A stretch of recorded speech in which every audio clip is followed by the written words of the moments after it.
Hello, everyone. Welcome to your podcast. And I'm Rodrigo, and I'm your host for today. How are you doing today? So, pick up your popcorn, your soda, your cup of coffee, whatever it takes for you to relax, sit down, and let's go. Because today I'm going to talk with you about a very, very key and controversial somehow topic that is acquiring vocabulary. That is, there's a lot of people that manage to go through the grammar learning process of a language, the whole structure of the language. But when it comes to learning and most importantly, memorizing new words, they kind of fail, or at least they feel like a failure. I don't know. But they ask me, what do you do to acquire and to learn, memorize, and pull them up whenever necessary, like words, especially unusual words. And actually, I don't know if there's a secret to it. Actually, I don't even know how successful I am at doing that. But what I can say is I speak a couple of foreign languages and I feel myself pretty comfortable when it comes to saying words. Of course, not remembering words here and there. It's very, very, very common, very, very normal. You'll probably do that even in your native language, if you were to be honest here, right? I'm probably gonna do that in this episode, there are ways to turn around, but that's not the point. That's totally not the point. The point is, what is the formula? What is the recipe to learning more words and learning better in better ways, and most of all, keeping them, not letting them go, not forgetting the words in the future. All right. So I selected 6 tips I've been using myself. There are probably hundreds of them out there, but let's focus on these 6 tips here right now. Tip number 1: always focus on necessary words. Okay, no matter what, always learn words that you will use. Right? Say you're a doctor, you want to know how to say scalpel, in any language you're learning, especially if you're going to use this language to communicate with people, about your profession, about or your peers or colleagues, at that profession, or not even profession, not only the things you do for work for a living, things you're involved with. Say you work as, I don't know, you're a member of a religious group, it will be interesting for you to know the terms in the language you're going to be speaking, so always focus on necessary words. And how do you focus on necessary words while you're learning a language? Well, the tip here, the main tip at this tip number 1 here, is you have to ask yourself, what is, when you learning a new word, you say like, am I gonna use this word? When? How? Usually by asking these 2 simple questions, you have the picture, right? To keep this word, or throwing it out, quote unquote, right? But most importantly, don't learn unusual word. Don't learn. I'm sorry, useless words. Okay. Words you're not gonna use at all, And I see people doing something even worse than learning useless words. Learning unusual words just to show off. What's the point?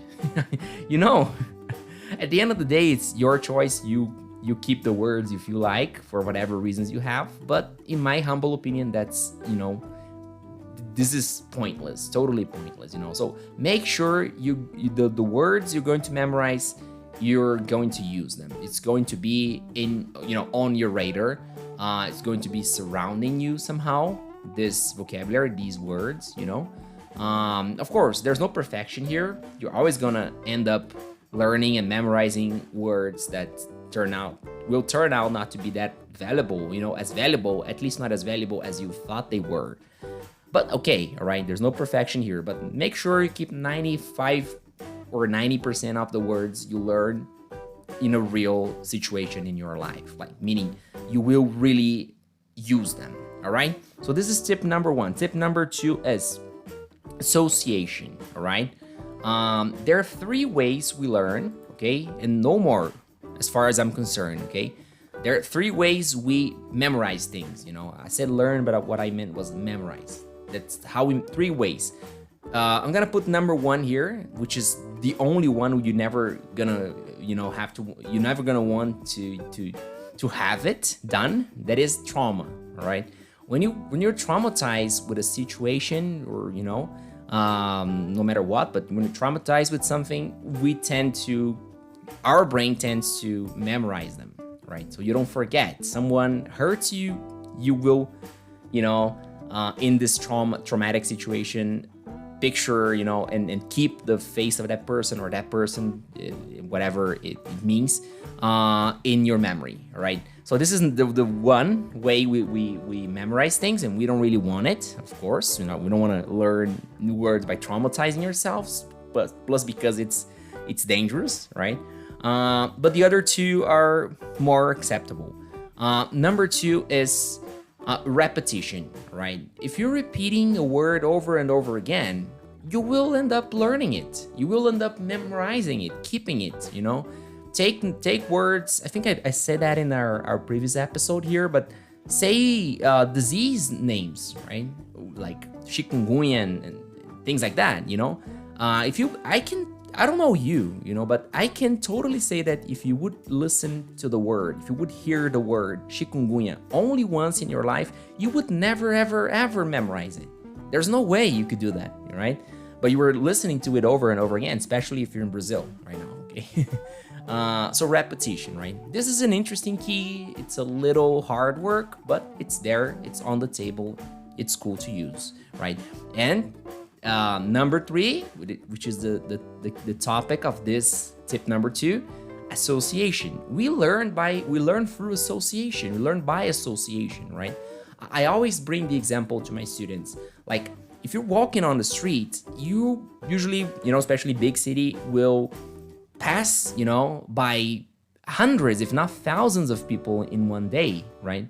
And yet you won't remember any of their faces at the end of the day, except those who somehow mark you, say someone physically attractive or the opposite of it, that will totally, mark their image in your face, or people okay? Say you come across an old friend or a colleague from school, right? And you stop for a few minutes to chat, and then both of you go your ways, right?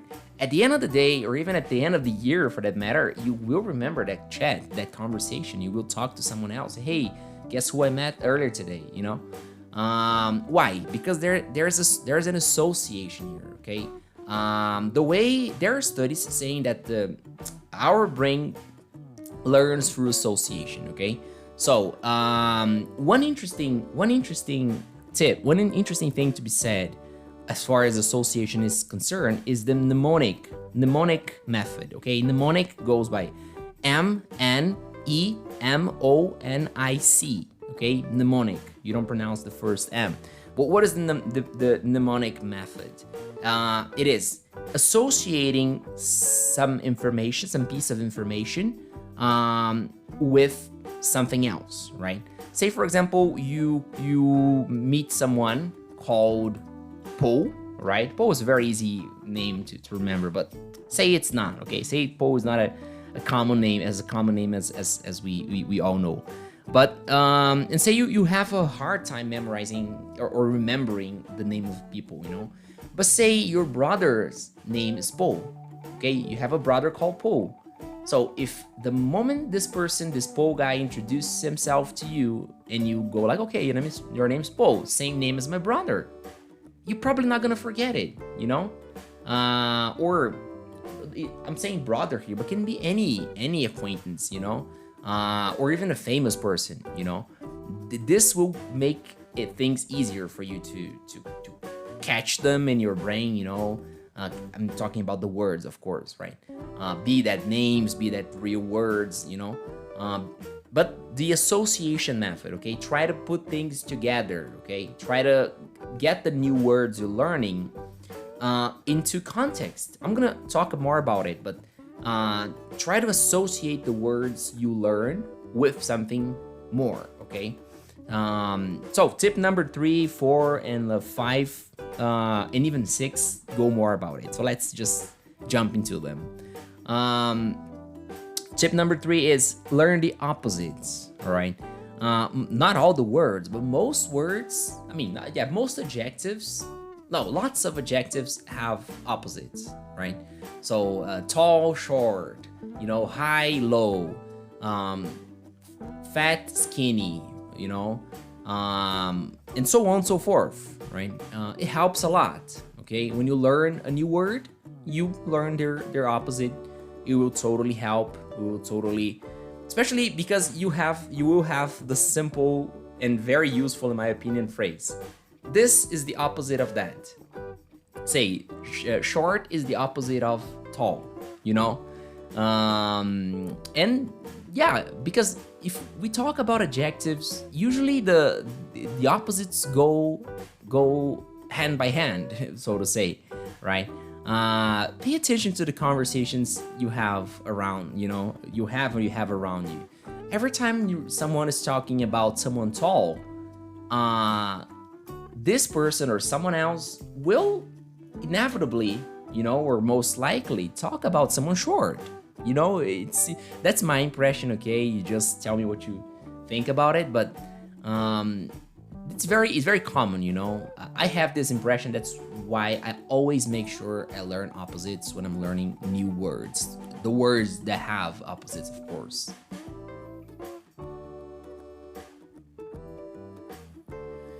And tip number 4 is put everything in context. Every new word you're learning, put them in context, okay? Immediately, especially those words that you go like, hey, this is a very important word. These are very important words. I will totally use it. I will totally use them.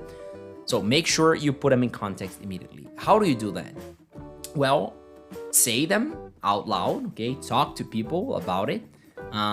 Put them in phrases, or ultimately write them down.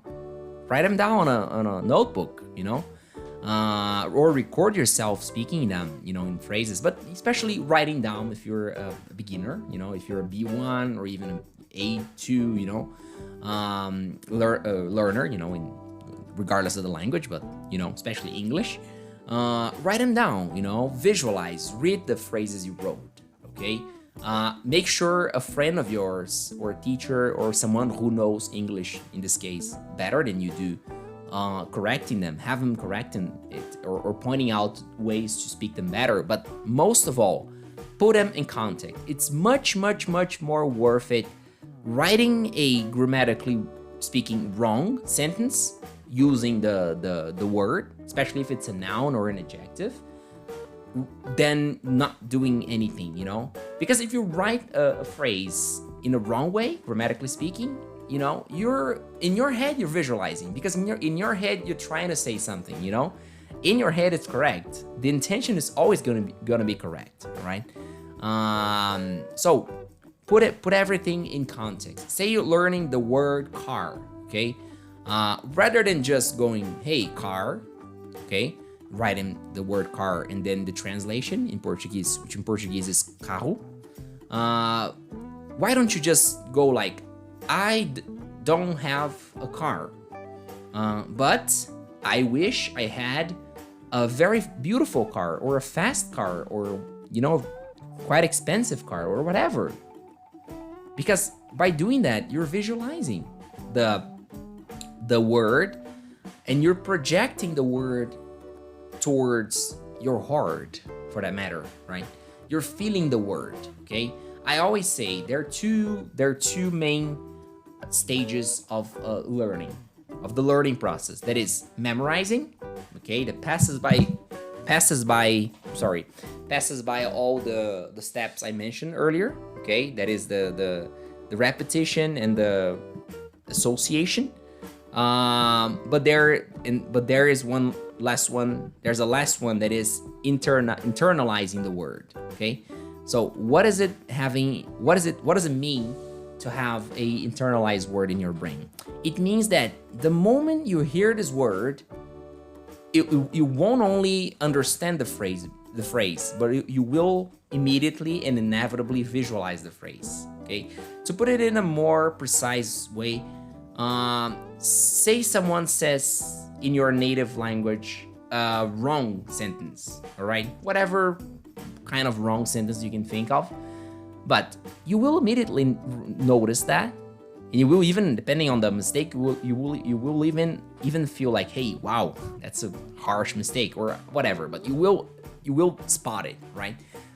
When you're learning a language, chances are that you won't recognize, grammatically wrong sentences, okay, or wrong pronunciations for that matter, right?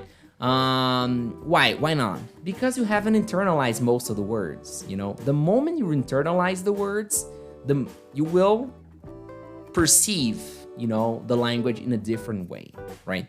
I even got kind of lost because I almost let the microphone down here, but I was talking about I'm still talking about the putting things in context, right? So use the words, put them out there, okay? Make sure you use the words, because by doing them, let's put it in a nutshell here, just to close it off, this tip number 4, and jump into tip number 5. Because by putting them in context, you're going to be visualizing the words, and more than that, and better than that, you're going to be feeling the words. No, this is not BS talking, forgive my French, but what we really do is feeling the words we speak, okay? A very good example of that, and if you allow me to have just one more minute in this topic, are the numbers, okay? Because first of all, we memorize the numbers. 1, 2, 3, 4, 5, we memorize them. But the minute we really have to use them for the first time, say, okay, you're in a country where the language is spoken, the language you're learning, and you have to pass your phone number to someone, or the other way around, to write down someone's phone number, for example, you will realize that the numbers, parentheses, which are words, of course, aren't as simple when they are not speaking in their sequence, okay? The sequence, we memorize them. I mean, in fact, they're totally hard when you have to say them, to speak them without the order, off the order that you have previously learned and memorized, okay? So that's what I'm saying, okay? Because the moment, still talking about numbers, the moment you start feeling the numbers, that is internalized, you internalize the numbers, things will go much easier. Because take myself, for example, I say out now number 11. I'm totally picturing number 11 in my mind right now. There's no way I'm picturing number 12 or 20 or 111, I don't know, or 1, So that's what I mean when I say put everything in context. Because by the end of this topic, what I mean is put everything in usage, and make sure you start visualizing, feeling, and metaphorically speaking, bringing things to your heart, bringing the words to your heart. And tip number 5, clusters, okay? Do you know the meaning of the word cluster, by the way? Cluster is a branch of information, all right? So whatever piece of information is put together automatically and inevitably with other pieces of information, we can call it a cluster. I'll give you one or the very, very basic and paramount example possible. That is the human body. Say you're learning the parts of the body, okay? The arms, the hands, the head, I don't know about you, if you're listening to this podcast and you're understanding at least 60% or 50% or even less than it, it probably means you've already learned the bodies, the body parts, and I think it's very unlikely that you learn like one word here today, and then like hand today, foot tomorrow. Okay, you might have learned one or two words, one or two pieces, parts of the body before, say head, say shoulders, I don't know. But when you sit down to learn it for good, for real, you will have to bring the cluster together, okay? So how do I say arm? How do I say elbow? How do I say knee, legs, mouth, nose? You get it? Yeah, that's it. That's what I mean by cluster, okay?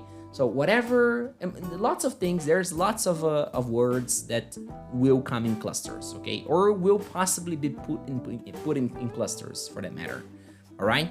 So make sure when you're learning new words, try to figure out if these words can be put in clusters. Because I won't say 90%, but 50% or even 60% of the times, there will be a way to do that.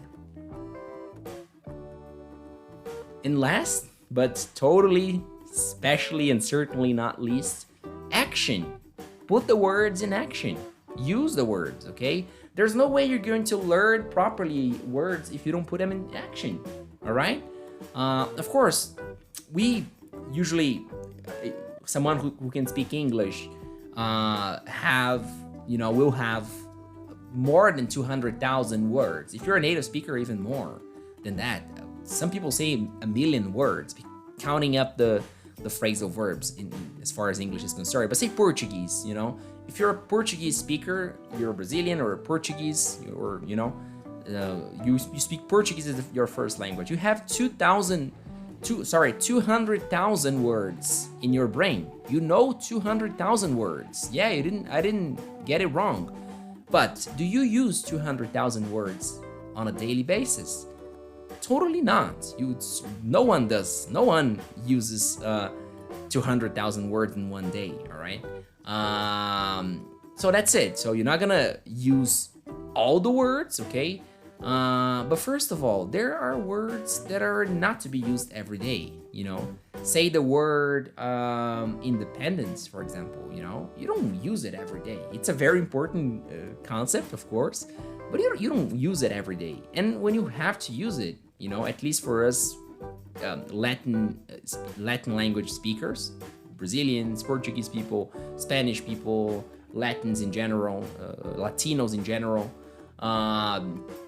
the word independence in English won't be hard at all, There is the thing with the two similar words that is an obstacle, But that's totally talk to a next episode, That's material to another talk.